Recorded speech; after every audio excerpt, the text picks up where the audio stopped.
Hello, my friends. Jerry Rosa here in the Rosa Stringworks Man Cave. And it is Tuesday, March 5th, 2024.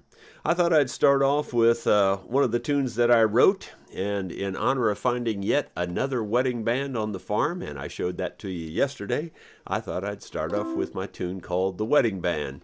For the new people who don't know, and believe me, you'd be surprised how many people don't know how many times I answer the same question hundreds and hundreds of times over the course of a year. Anyway, I have found lots of Civil War relics here on the farm. I found several wedding rings and wedding bands now. Found child's toys, all dating back to the time of Civil War or around that time. And so I sing this song in honor of that. It's one I wrote called The Wedding Band.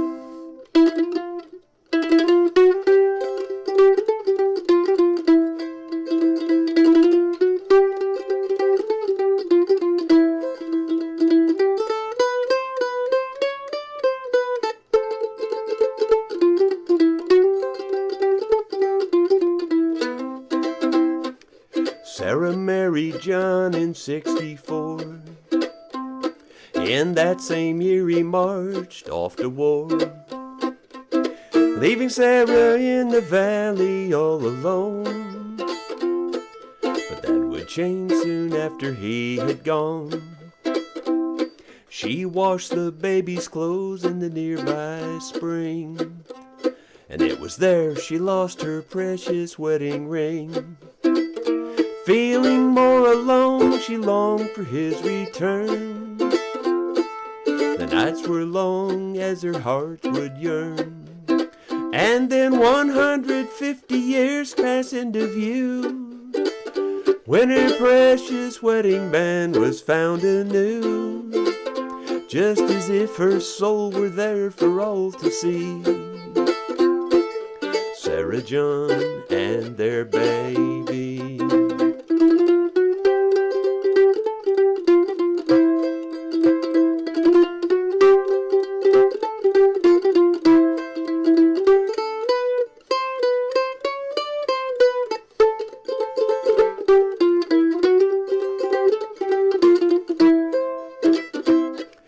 War raged on as Sarah made her way. The baby grew more like John every day. She prayed that one day soon the war would end, and she'd see John coming round the bend. Despite the odds, John made his way home, and though weak and sick, Sarah would hang on, till the baby's daddy held him to his breast, allowing Sarah to find eternal rest. And then 160 years pass into view, when her precious wedding band was found anew, just as if her soul were there for all to see. Sarah John and their baby. Sarah John and their baby. Whether those events actually happened or not, I have no idea. It's just a song I made up surrounding the things that I had found here, on the farm. It seemed to make sense. It could have happened. And for those of you who don't know, this is the world's finest mandolin ever built by a human. And of course, I'm only joking about that. It's just that was my goal when I set out to build it. I wanted to try to build the finest mandolin ever built by a human. And the reason I add the word human on there is because, 90% of your instruments these days are built by a machine. And that's the truth. And anyway, the maple on the back is big leaf maple that came from like Washington State area, somewhere like that, Oregon possibly. Big leaf maple. The sides are the same. The neck is the same with laminations in the neck. And inlay on the peg head, that yellow is Osage orange, cut right here on the farm. The white is maple. And then the fretboard has the same kind of, I just drew the vine just really while I was sitting at the table working on this thing. I just drew a vine and scanned it into the computer, printed it out, and cut that out. The bridge, this is a piece of deer antler, for those of you who don't know. This is a James tail piece with the darn light keeps washing it out, so I keep trying to turn it in different ways. You can see it's got the Rosa engraved on it. Pretty happy with it. I was very, very pleased with the mandolin. Do I really think it's the world's finest mandolin ever built by a human? No, but it's a darn good mandolin. So I'm good with that. And that was the last one I built, and probably the last one I'll ever build. You just never know, though. Things can change. As I was cutting a lot of that red cedar here, that eastern red cedar here on the farm, I was thinking, boy, if I could just find a good clear piece of that quarter sawn, I might be tempted to build another mandolin just to use that as the top. But it'd have to be clear, I'd want it clear and quarter sawn. Anyway, you just never know. You never know what's going to happen. I've got a agenda here of things to talk about. I don't have any video today. I do have one little thing I want to show you demonstration wise in terms of the Waterwheel, and we'll get to that in a minute. Being that it is Tuesday, we will be at Dickey's Barbecue Pit. Now, we play there every first and third Tuesday of the month. So the first Tuesday and the third Tuesday of every month, we're at Dickey's Barbecue Pit from about 6 o'clock in the evening till about 8:30. We just play a non-stop show. We just play right straight through, no breaks or nothing. And if you're ever in the area or passing through Rolla, Missouri, on a first or third Tuesday night, be sure to stop in. We'd love to have you. My wife and I took off yesterday afternoon late and went into town, and we had dinner at the Longhorn Steakhouse. It's the newest restaurant in Rolla, I guess you'd say. And I think like I've ate at Longhorn Steakhouses in the past. I feel like I'm 99% sure it's a chain, but I don't remember when and where. It was probably when I was working for Bell or something, and probably some other state other than Missouri for all I know.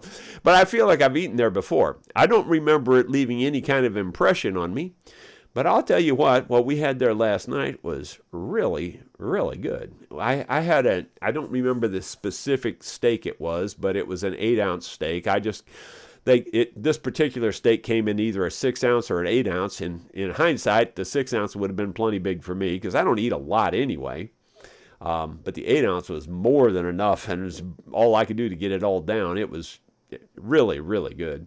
And then I had a baked potato with bacon and cheese and butter. And then the what is the word? The French word? I don't know, the resistance, the pièce de resistance, or whatever that word is. I can't think of it right now. You know me in words. Anyway, the mac and cheese, believe it or not, was so good. They put some kind of a crust on it, and I was a little bit leery because you know me and my taste. Everything, if it tastes too strong or anything, I can't eat it. But I'm telling you what, that mac and cheese was to die for. It was really good. I ate half of it there last night, and I brought the other half home. I'm going to eat that for lunch today. So there you go. If you're a mac and cheese fan, I'm seriously telling you, that was the best I've ever had anywhere. It was real cheese and just super good. It really was. I don't know what they did to it, but they did something extra special. I released a video last night that some of you have probably seen. I do have a link in the description of today's video to that video. And the video was about setting up Grace's fiddle, the contest winner. I set the fiddle up yesterday morning, and then I just spent the rest of the day editing the video and putting the video out last night. It took pretty much all day long to set up the fiddle and put out the video. In fact, it took more than a whole normal work day. But we got it out anyway, and I'm hoping that Grace will see the video and be excited when her fiddle gets there. As I said, there is a link in the description, so be sure to check that out. And that'll be the first thing that I do this morning is I'll go down to the shop and box that fiddle up and have it ready to ship this evening when I go into town to play the show at Dickey's. I go in a little bit early before UPS closes and drop it off, and then they'll get it shipped out. And hopefully she'll have it by Friday, I would think. Let's see. I also put a link in the description of today's video to get my brother Scott's channel, but specifically, he's got about 5 or 6 parts out on restoring a 1953 Stringmaster. It's a 1953 Fender Stringmaster steel guitar. And one of my wonderful viewers gave it to me, and I hope I'm not saying the wrong thing. I think it was Eddie, if I'm not mistaken, but I could be wrong on that. But anyway, it was one of the wonderful viewers that came here and stayed at our rental retreat. We've had so many, it's hard to keep it all straight, and you guys have given me so much stuff. It all starts to, get scrambled up in my brain.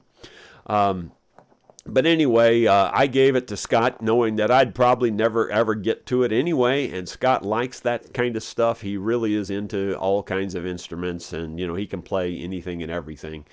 And so he's got a nice restoration series on that video. So I linked it to the video number 1. So, after we're finished here today, click on that link and check it out. And while you're there, subscribe to his channel and be sure to click the like button. And I hope you'll click the like button here today too. By the way, there are lots of other interesting links. I looked at my links today that are in there, and there's several that are very interesting links. So if you haven't checked them out in a while, you might want to check them out. While we were in town last night, the real reason we went to town was I wanted to buy some pelletized lime. And if you wonder why I would want that, well, over the weekend, while Alex was here, we managed to scratch out 3 food plots. I just took the bucket teeth and just basically did a back drag and raked the weeds and grass off the top of 3 different food plots for the animals. And I'm going to, our soils here are so acidic, and you can't lime them too much. My dad was in the landscaping business, and that was the one thing he always drilled in my head is you can't put on too much lime in Missouri. And, in fact, he'd have it in by the truckload, and the whole ground would be solid white when he got done. And the first rain, you couldn't even tell he put anything down, And so that's what I'm going to do is I'm going to put this pelletized lime out there, and then I'm going to wait a month or 2 and then sow some clover. It takes a while for that pelletized lime to get into the soil, and even then it still takes maybe 5-6 months before the plants can really do anything with it. So that's what I'm planning to do. Hopefully I'll have a nice food plot for the deer and turkeys and different animals there this fall. And yes, I will hunt over it to some degree. It's not my main passion in life these days, but I do like to, bow hunt and stuff, and it's much more fun when you see animals. And like I said, I might watch 100 animals and maybe, if I'm lucky, shoot one, and I feed them all, so I feel like I'm entitled. It thundered and lightning last night, and if I can hear it in this room, it's loud. I can tell you for sure it's loud, because you have to realize that this is a house unto itself, this log cabin. It has a roof and everything, and then the main house was built over it. And there's another roof above the roof that I'm in here. So if I can hear lightning and thunder, or the thunder in here, and I can see lightning because it's a double window, like this window that goes out to the side here. And, well, you can see it there too. Same kind of concept. You can, out that door, you can see a side window. So it's that kind of space in between here and the outside. So if I can hear it, it's loud, trust me.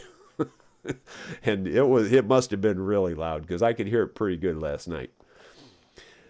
And we needed it so bad that the ground here, I mean, honestly, this is about the driest I've ever seen it. It's really bad. Last year, like I said, the odd thing was we got lots of little showers all the time, but they never did amount to anything.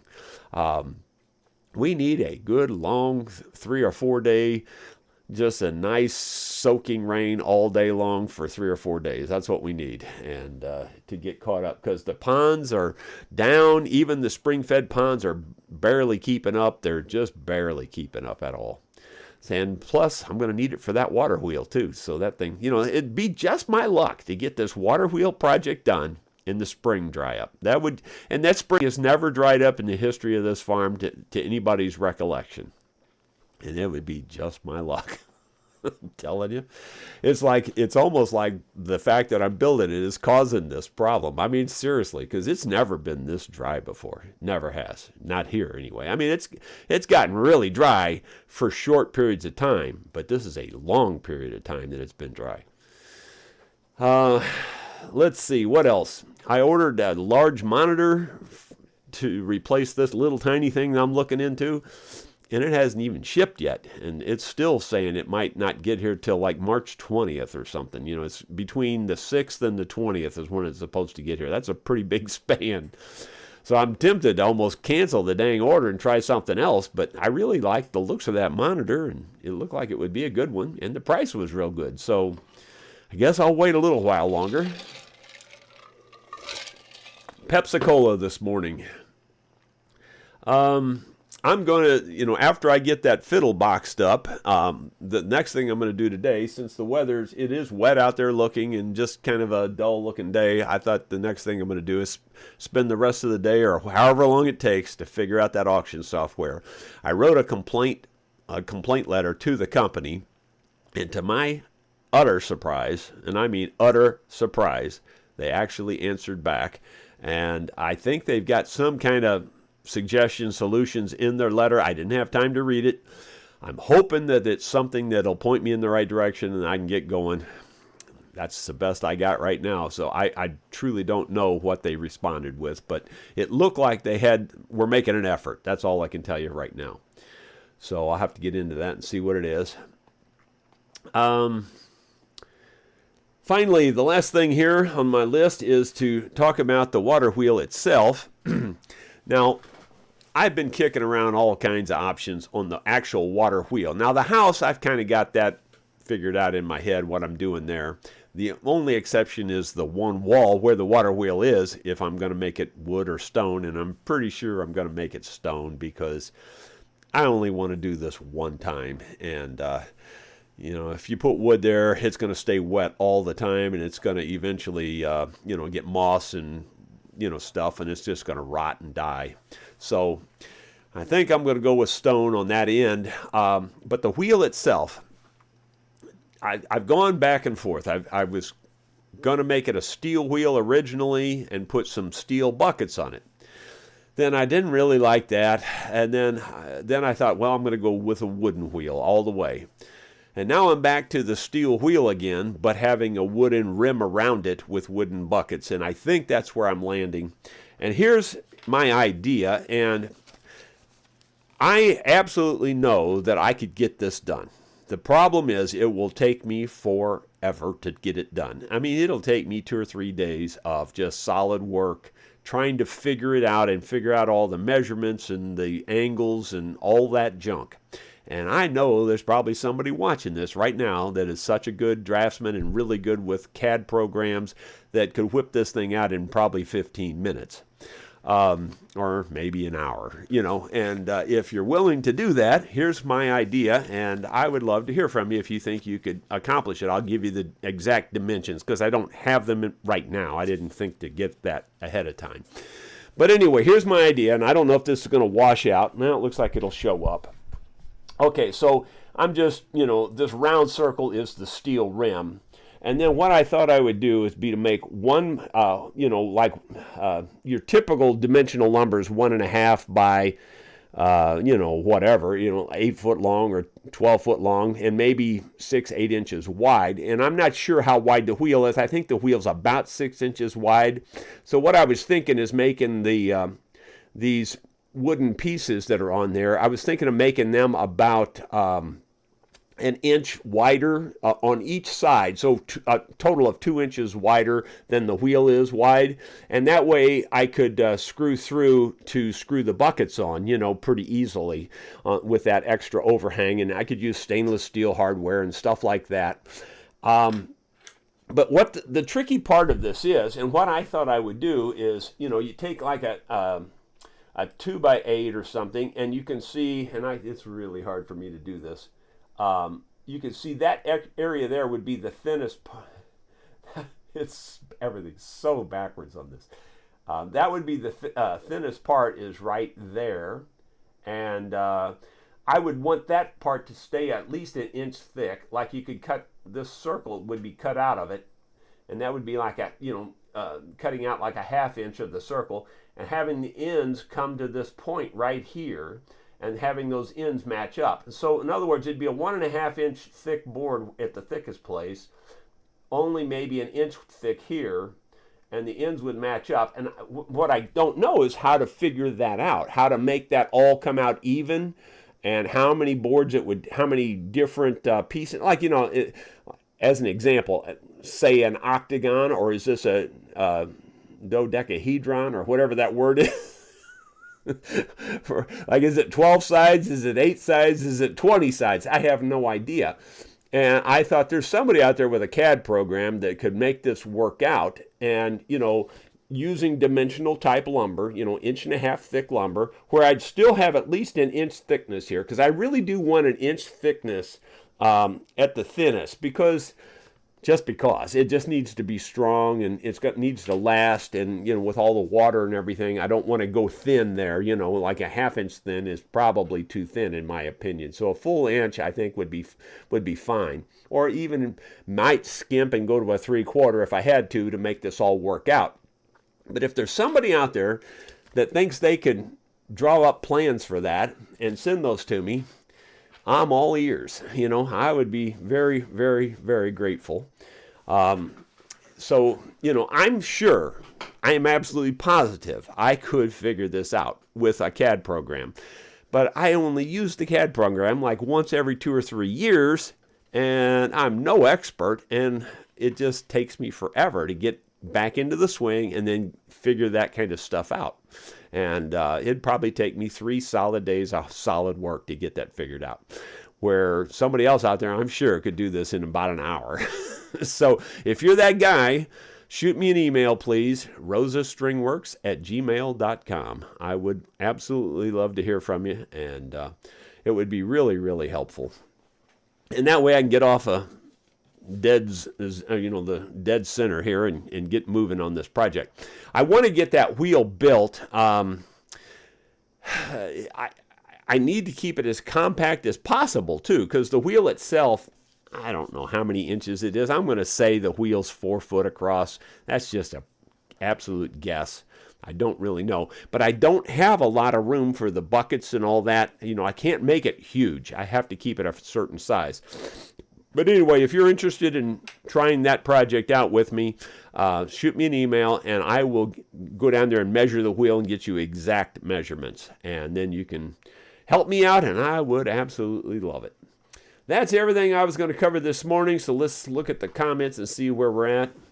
John Pepper was number 1 again. I think he was number 1 yesterday. There's Rod Wintler, kind of in second place there. The second place of shame, Rod. Of course, I'm only teasing. You know that. Carolyn Fike, David Hunt, and Bill Webb are there.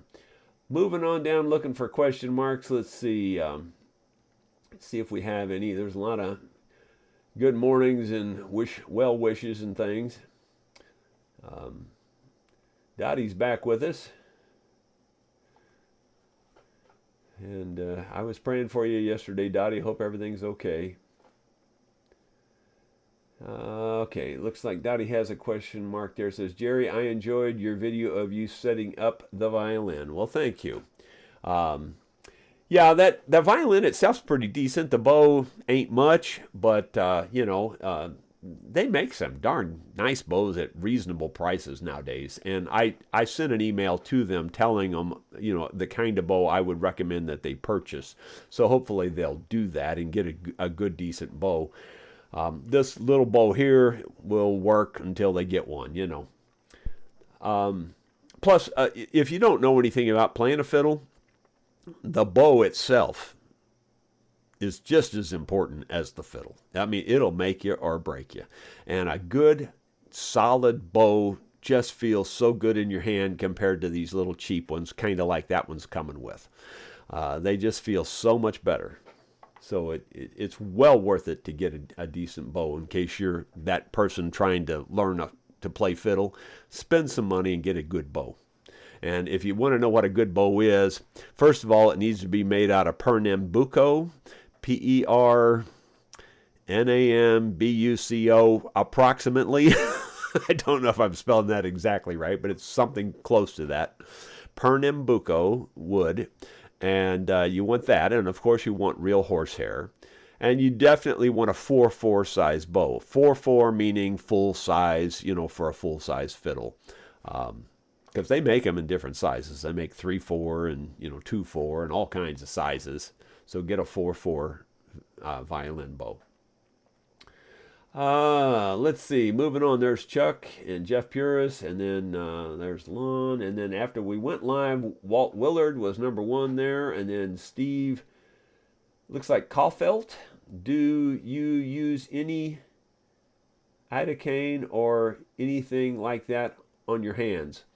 I've tried that, I believe, and I've tried all kinds. I've tried hundreds of things, and not one single thing. And you have to understand, and I don't mean this negatively, I don't mean it in anything, it's just black and white factual with me. I do not have a placebo gene. I don't have it. Everything's black and white with me. It either works or it don't work. I've said for years and years and years that Tylenol, ibuprofen, all that stuff just doesn't work. And it never has. And everybody says, oh, take an ibuprofen, take a Tylenol, take this Aleve, None of that stuff works. As far as I'm concerned, it just don't work, period. And in the same way with 99.9% of all these medicines, I put them on my hands and I might as well just be wiping water on my hands. I don't feel any relief whatsoever. Zero, none. I don't mean that to sound like I'm mad. I'm just telling you that this is just the way I am, and it just doesn't work for me. Never has, and I doubt it ever will. So I've given up. I tried well over 100 things, well over that, and nothing's worked. Some of those that used to be prescription that are now in tube form. I can't even think of the name of that one. I tried 3 different tubes of that one in a row, thinking that might, take a while to, doesn't work. It just doesn't help. So the only thing I have found at this point in time, the only thing is vibrating my hands. And it works a little bit. It's not like no miracle cure. It just seems to relax them enough that I can play for a little while, and things are fine for a while. And that's about the best I've got. So that's where I'm at with it. And I don't take any more medicine than I have to because it just doesn't seem to do for me what it does for other people. I don't know why. It just is that way.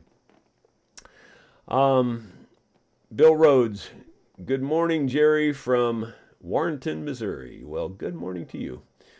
And then Ronald Todd, Jerry, the mandolin has a nice ring to it on that mic. Well, thank you.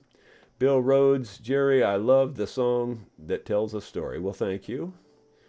Bill Mumbo, Jerry, there were Sarah and Johns all over the world, still are, I'm afraid. Yeah, I don't know where I came up with those names. I just came up with them. They just seemed to be likely. Sarah is a name that seemed to be fairly popular back in the 1800s, and there's always been a lot of Johns, so I just thought it sounded, and it just seemed to work in the song, Somebody mentioned the other day that they liked my different songs and that they thought I did a nice job songwriting, and I said thank you for that, of course.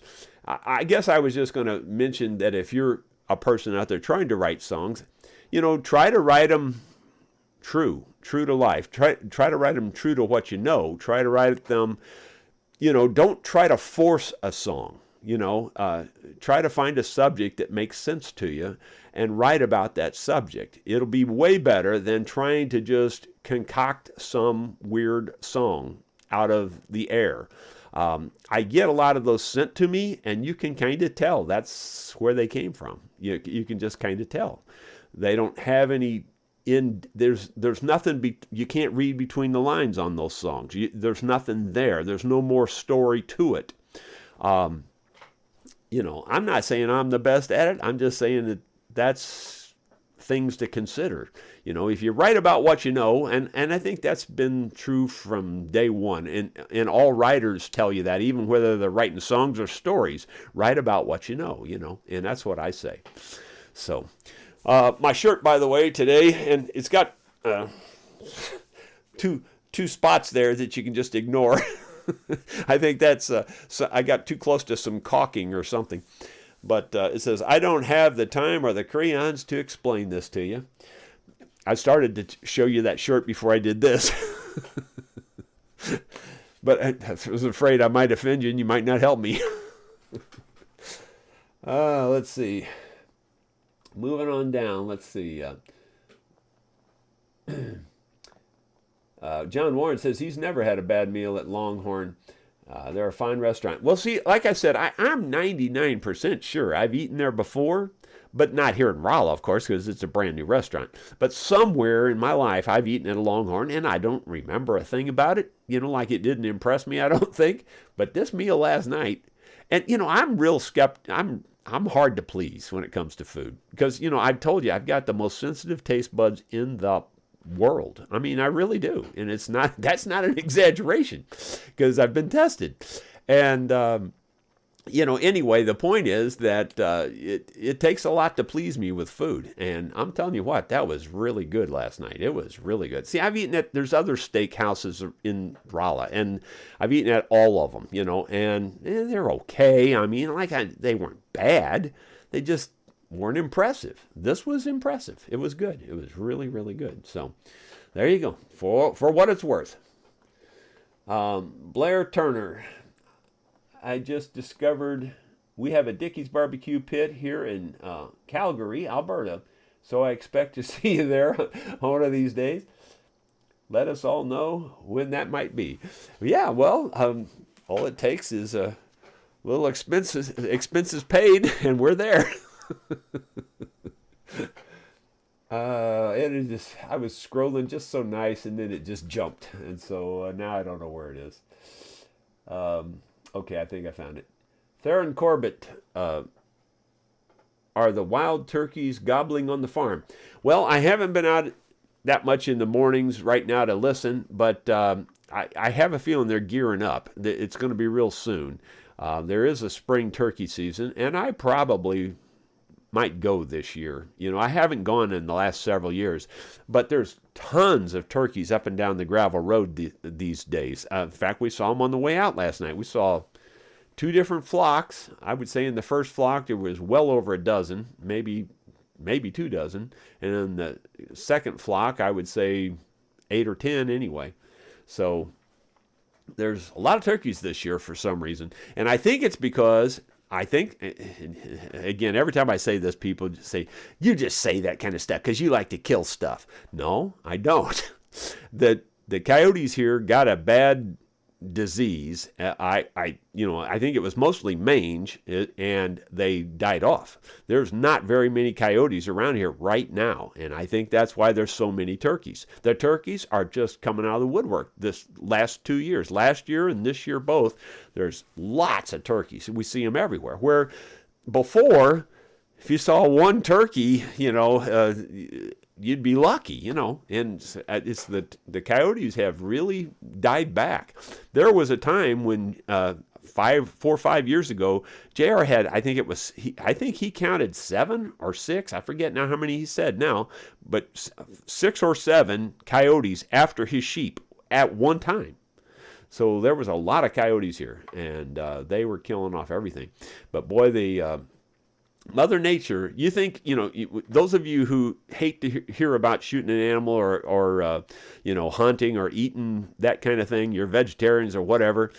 If you think we're cruel, just go look at Mother Nature. That'll change your opinion in a heartbeat. I'm seriously telling you, that last coyote that I shot here had zero hair on its body except for the very tips of its ears. Just the very points of its ears had hair, and the very end of its tail, about that much, had hair on the end of its tail. It didn't have a hair on the rest of its body. Can you imagine that thing? I shot it in early November. Can you imagine that thing going through the winter? Now, that's a cruel death. Let me tell you, that's a cruel death. So you can say what you want to say, but until you live the life, until you understand it, and you just don't really have a right to comment about it. I've been there, done it my whole life, and so I kind of know what I'm talking about. Let's see. Moving on down, we've got Ronald Todd. There's this new monitor is arriving by Air China. I think it's more like Slow Boat China. Oh my gosh, it's just, they hasn't even shipped yet. That's what's really bugging me. I wish I could, kind of know what's going on. Do I need to just go order something different or what? I missed one here. Outboard Tinkerer 62 says, "Hi Jerry, you should go into the studio with a full band and do that wedding band song." Yeah, I'm planning. We will do it, and we'll do it in my own studio. As far as mixing it, I ran a studio for more than a dozen years, so I know how to do all that. Once I get up to speed on this new equipment, it's just learning the new equipment is all it is. I know how to do the rest of it. In fact, I feel like I did pretty well. Like I said, I did recording projects for PBS and NPR, and they were very pleased with what they got. So there you go. Ronald Todd. And like I said, I was on the radio for, I don't know, couple 3 or 4 years, on and off. I had my own show for a couple of years, and I filled in for 2 other bluegrass DJs on 2 different stations here in the Raleigh area also. So I'm no complete stranger to the whole process. Moving on down, Hugh O'Connor. There much water coming out of the cave. I don't think you've had any time to visit for a while.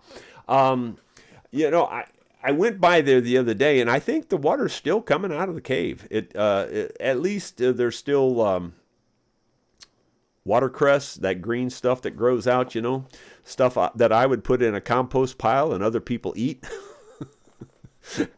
But anyway, I use green stuff to grow potatoes is what I do. I turn it into compost and grow potatoes with it.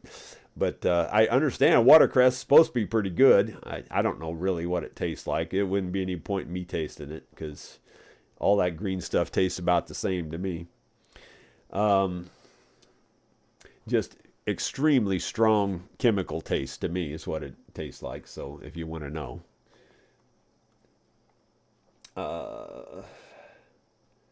Simon Jardine, I think you're from Scotland, right? He says, "I didn't word my comment properly yesterday, Jerry. When lightning strikes, tails, not strikes, light up on the ground. The strike hits one of those tails. That's what hit me, not the lightning proper." Okay, yeah, so it just kind of got you off on the side there, like. yeah, it's lightning is something you definitely don't want to mess with. I'm seriously telling you. There like at one time, cell phones now is not so bad, but when you had your landline phones, that's a little bit of a danger too. When you have that phone to your head and lightning strikes that line, that's not necessarily a good thing. It could mess up your whole afternoon. Dottie Hildebrandt says, that's nice that you said you prayed for me. Thank you, but I prayed for you this morning, and your hands would do better. Well, thank you, Dottie. I appreciate it. It's funny with the hands. I mean, like, right at the moment, they're not really aching much. You can do the slightest thing. The slightest thing. And for whatever reason, that turning motion with turning tuning keys, and you only do that about 100 times a day when you're working on instruments. So that's where I think it all really stems from, that particular motion. As long as I'm not doing that motion too much or doing a lot of twisting like with a screwdriver or something like that, then I'm generally okay. I mean, I still get pains all the time, but they're not like real severe. But they get pretty severe when I do the twisting thing. Chuck says, use a set of tremble points to lay out a full-size section of the wheel. Fit a board to the edge. Shouldn't take long to figure it out. Yeah, well, that's exactly how I was planning to do it, Chuck, believe it or not. I'd already been scheming in my head that I was going to lay the wheel on a surface and where I could have a big part of that rim exposed on the bottom side, and then I can look down and draw it and, piece it out. And I'm sure I could do it manually also, but it would be really nice if you just had it figured out readily on a CAD program and it actually gave you the dimensions and everything. Then you just pretty much just start sawing and you're done, So I'd kind of like to do that if I could. I'm sure I could figure it out. There's no doubt in my mind, absolutely 100% sure I could get it done one way or the other, whether I do it on the CAD or whether I do it the manual way. But like I said, if somebody's got that expertise and you know exactly how to zip it out, then why do I need to spend hours upon hours doing it if you can do it in 15, 20 minutes?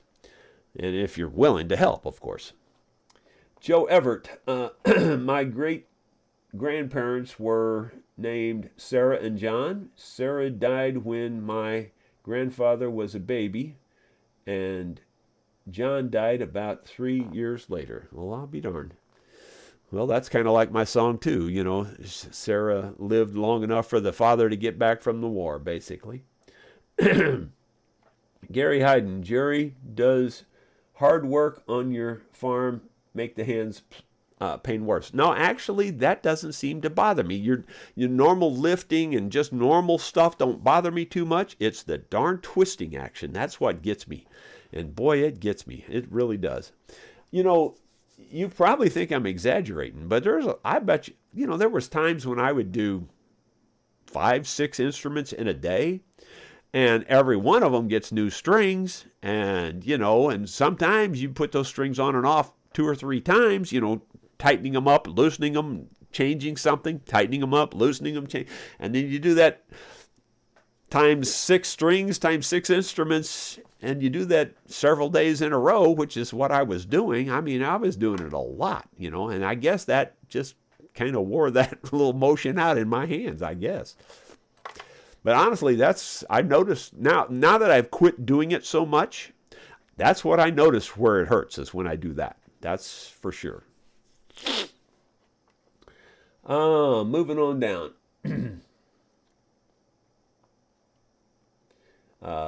Dottie Hildebrand, is instead of a coyote, maybe it's a chupacabra. Yeah. Well, that's what those things are. When people call those things chupacabras in Texas, they see those hairless dogs. It's a coyote that's got the mange. That's 99% sure that's what it is. I'm wanting to tell you, I almost, keep in mind, this was about 2 years ago, maybe 3 now, when I shot that last coyote.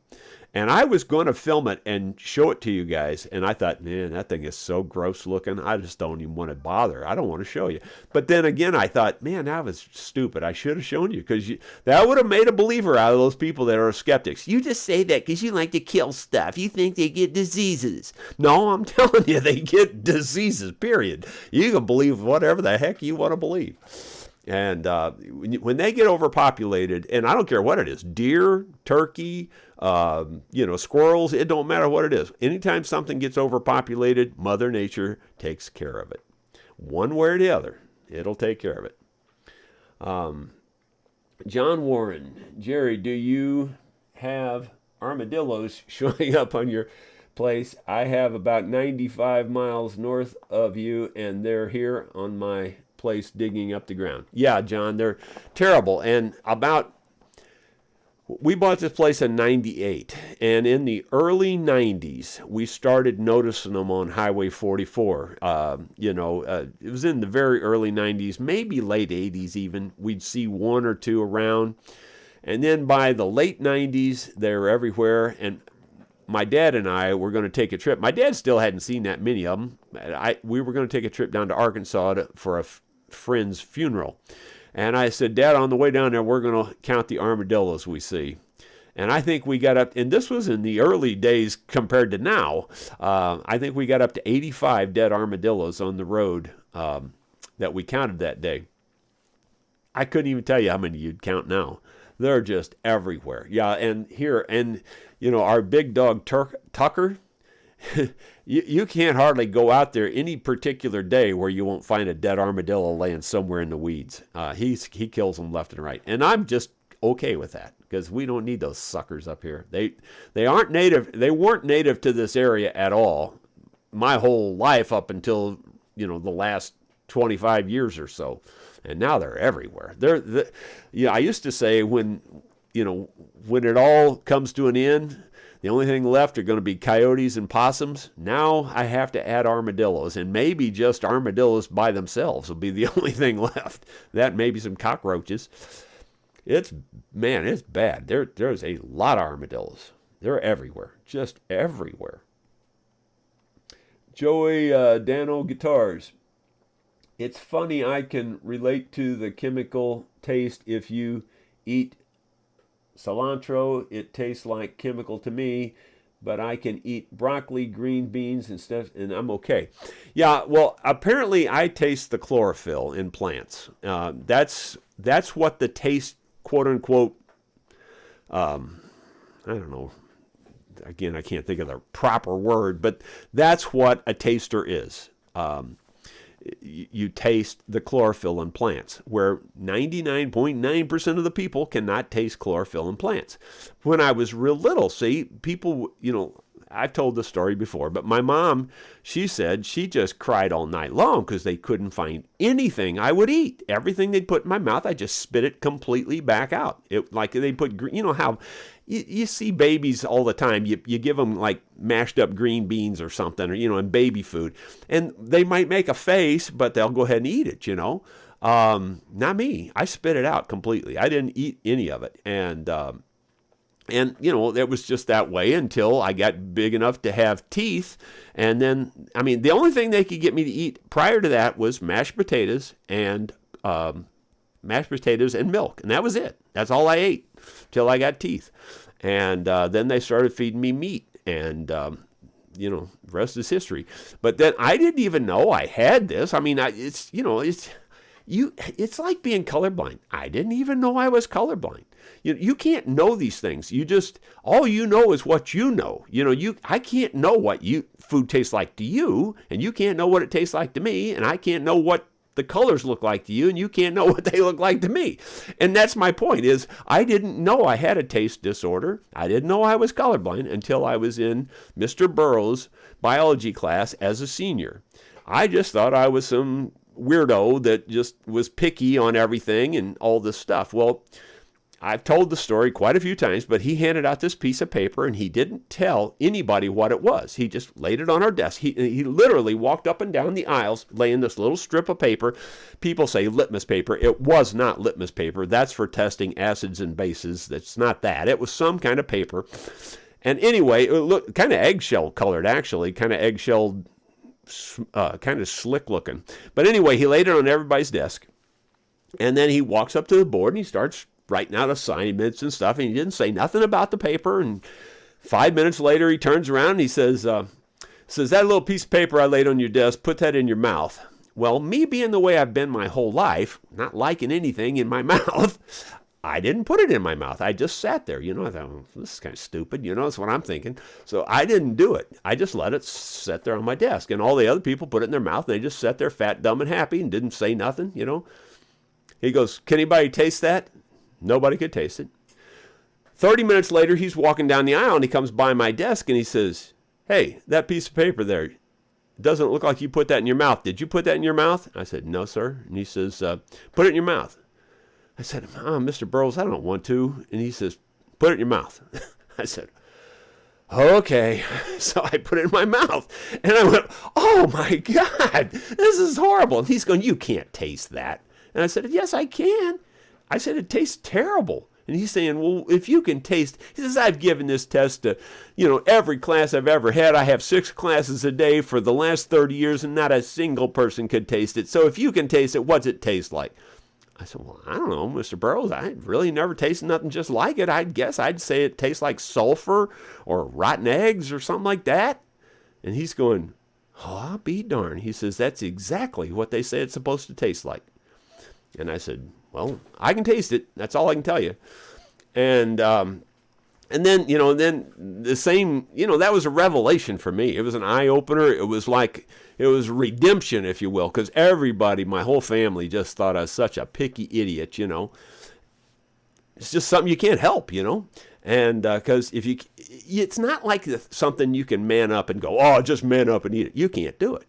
All right, I would say to you then, all right, you man up, you go out there and get you a big handful of those green leaves off that oak tree and just chew those suckers down and have a smile on your face when you're done, because that's just like what it is.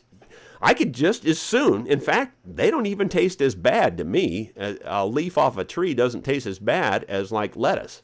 Lettuce is horrible. So anyway, and then so the same exact thing happened with the color blindness. He laid out all those charts on the table, and all the kids instantly going, well, there's a 7, there's a 2, there's a 14, and I'm going, what are you talking about? I mean, I'm just completely dumbfounded. I'm like looking at a white wall, that's what it's like to me. I'm looking and trying to see numbers. There's nothing there, and they're just reading, and they're looking at, these are all these circles with dots, and they're just reading numbers left and right, and I'm going, what are you talking about, guys? So where are you seeing these numbers? Because I didn't know what they were. Completely dumbfounded. And then I noticed there were 2 circles on the table that I could see numbers in. And so I told Mr. Burroughs, I said, I can see the numbers in those 2. He goes, well, you're colorblind. He said, those are the only 2 that colorblind people can see. I had no clue. You don't know what you don't know. And like I say, until you don't know it. But anyway, that's the way it happened, and I found in that same. I mean, I really am a genetic defect. I really am. It's not. I'm not just saying it. It truly is the case. He gave us tests for the size of our lung capacity, and the big football players thought they were tough guys, and they could blow 2 bowls of water. Like the girls could get a half a bowl, and the other boys could get a bowl, or whatever. I'm just, talking about displacing water with your lung pressure.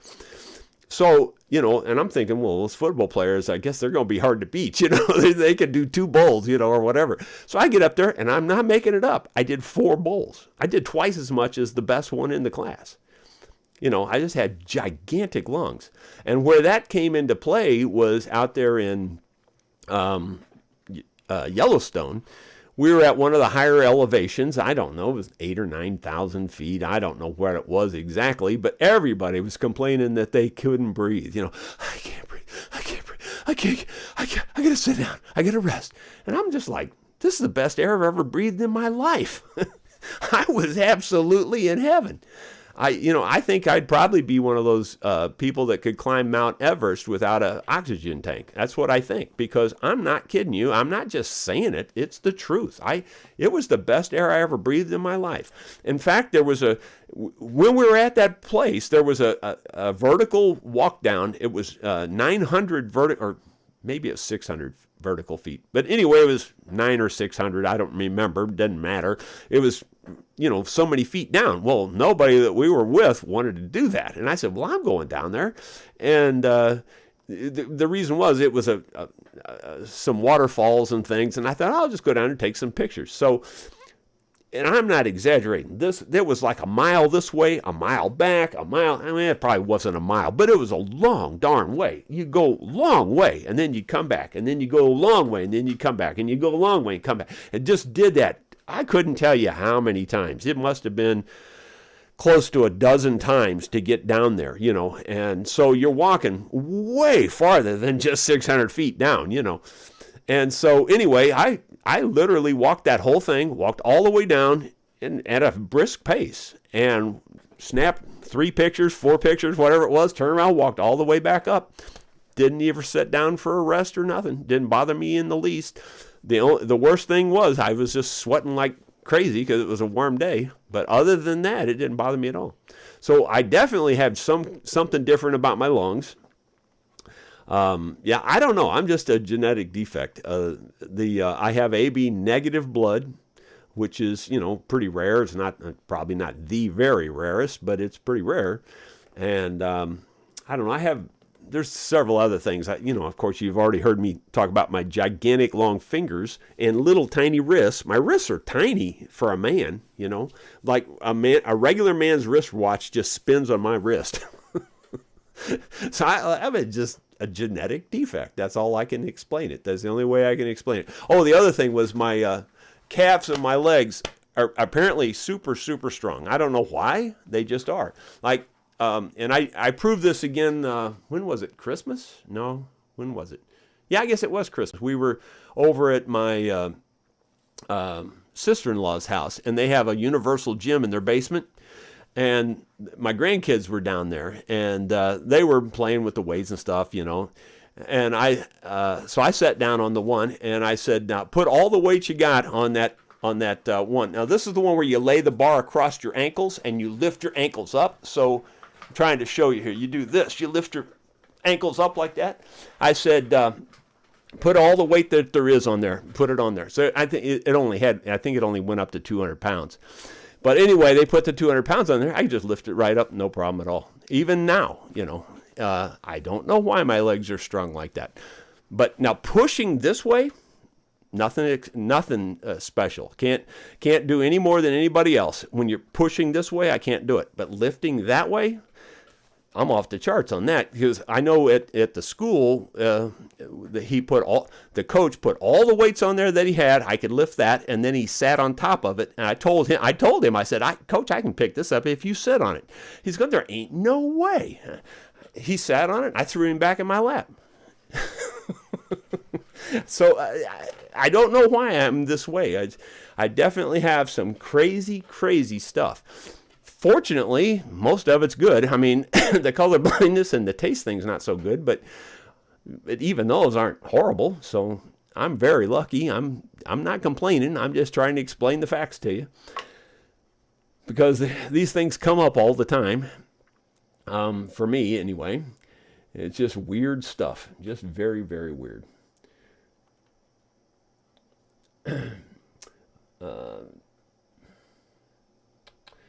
Hugh O'Connor says, someone wrote Nature Red in Tooth and Claw. Nature Red in Tooth and Claw. Okay. Don't know. Again, I'm not sure what that means. So sometimes I just don't get it.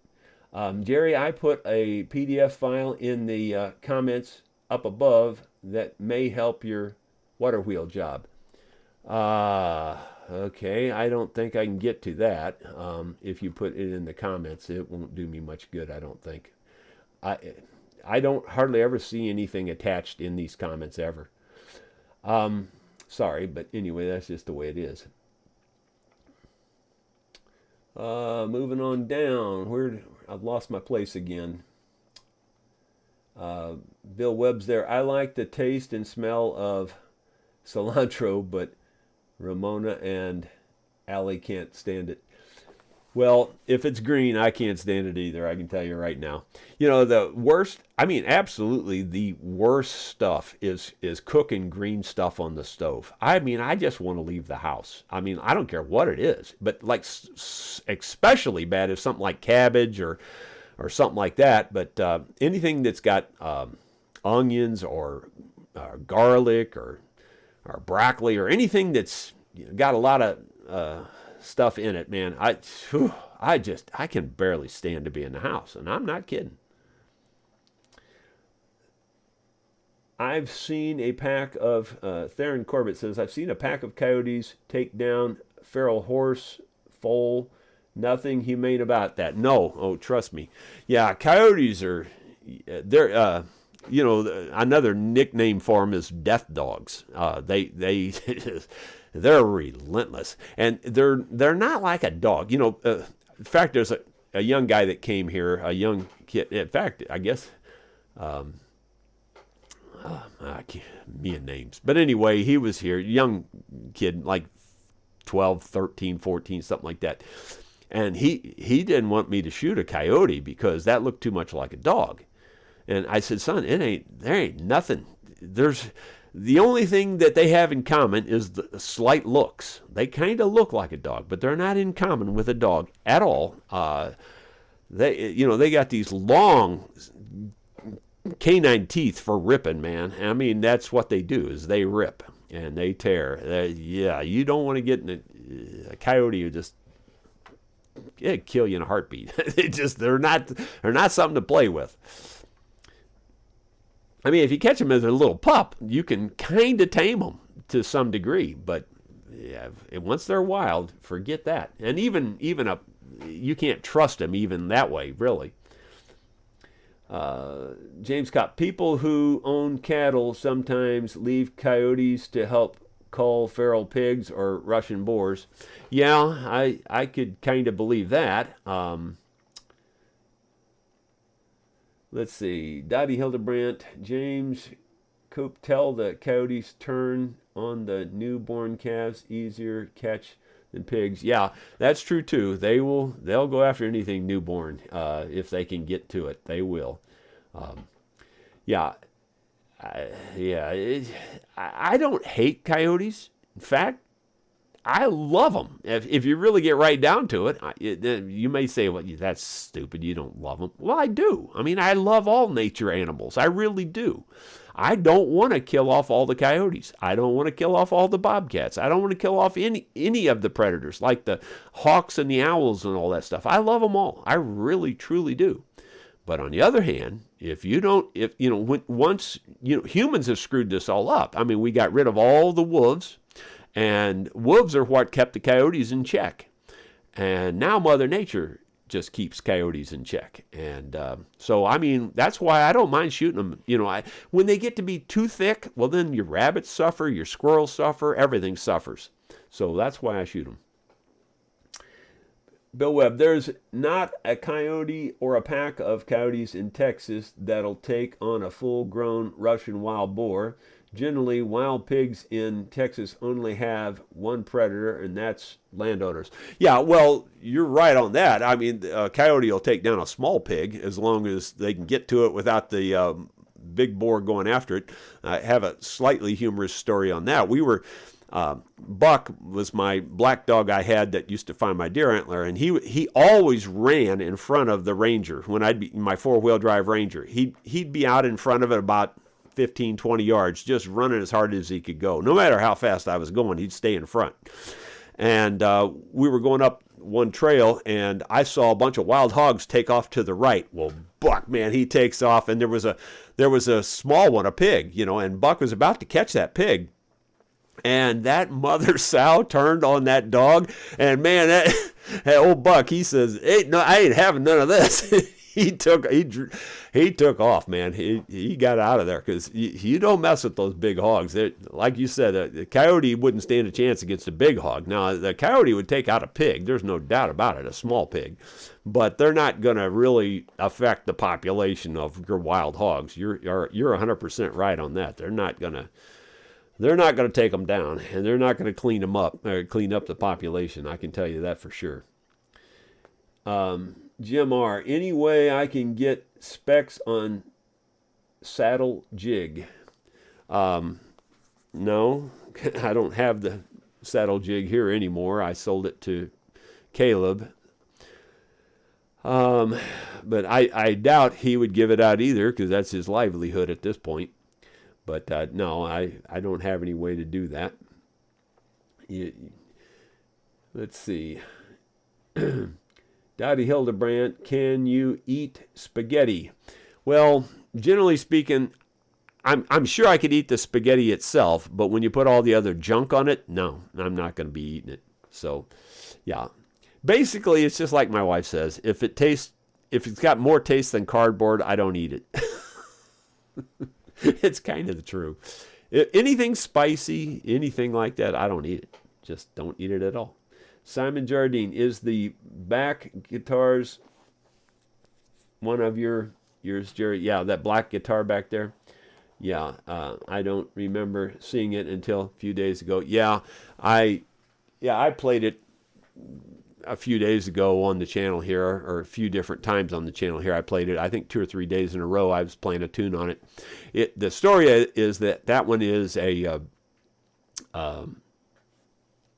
was made from a piano. I took I'm just saying 1890s because I don't know what the year was, but just some older upright piano, probably around turn of the century, 1800s for some, I just don't know. But anyway, I took it apart and took the soundboard out of it.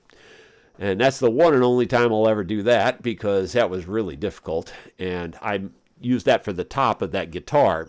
It turned out it had fine line cracks in it that I couldn't see at the time I built it, but they started showing up. And so I ended up just painting it black.